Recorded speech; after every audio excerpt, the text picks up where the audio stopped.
8 तारीख को माधवबाड़ी में एक ऐसा ही मूवमेंट होगा।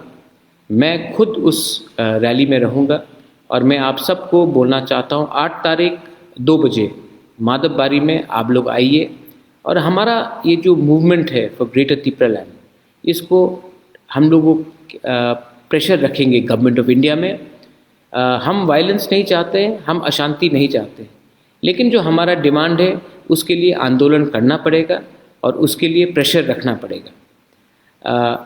मैं चाहता हूं कि सिर्फ 8 तारीख को नहीं, 15-16 तारीख को हमारा प्लेनरी सेशन है, अधिवेशन है, उसमें भी हम लोग पार्टी को पूरा रिस्ट्रक्चर करेंगे और पार्टी में उन लोगों को रखेंगे जो पार्टी के बारे कम और दफा के बारे ज़्यादा सोचते हैं।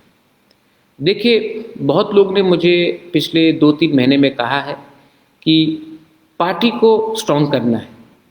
मुझे लगता है तिपरालैंड मूवमेंट को स्ट्रॉन्ग करना है। अगर तिपरालैंड मूवमेंट और हमारा कमिटमेंट हमारे कम्युनिटी के साथ रहेगा तभी पार्टी स्ट्रॉन्ग रहेगा।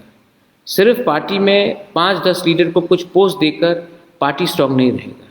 पार्टी तभी स्ट्रॉन्ग रहता है जब पार्टी जाति के साथ रहता है। जिस दिन पार्टी जाति को छोड़कर अपने बारे सोचता है, अपने स्वार्थ के बारे सोचता है, उस दिन उस पार्टी का काउंटडाउन शुरू हो जाता है। मैं आज आप सबको मेरे जन्मदिन में एक बात बोलना चाहता हूँ। तिपरा मोथा मेरे लिए इतना प्रिय नहीं है जितना मेरा कम्युनिटी है। तिपरा मोथा मेरे लिए इतना प्यारा नहीं है जितना मेरे लोगों का विश्वास है।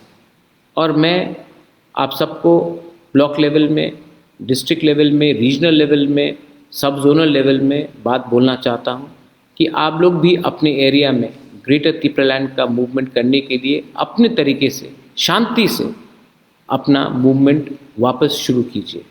ये प्रेशर हमको गवर्नमेंट ऑफ इंडिया के ऊपर रखना पड़ेगा जब तक हमारा डिमांड हमें नहीं मिलता है।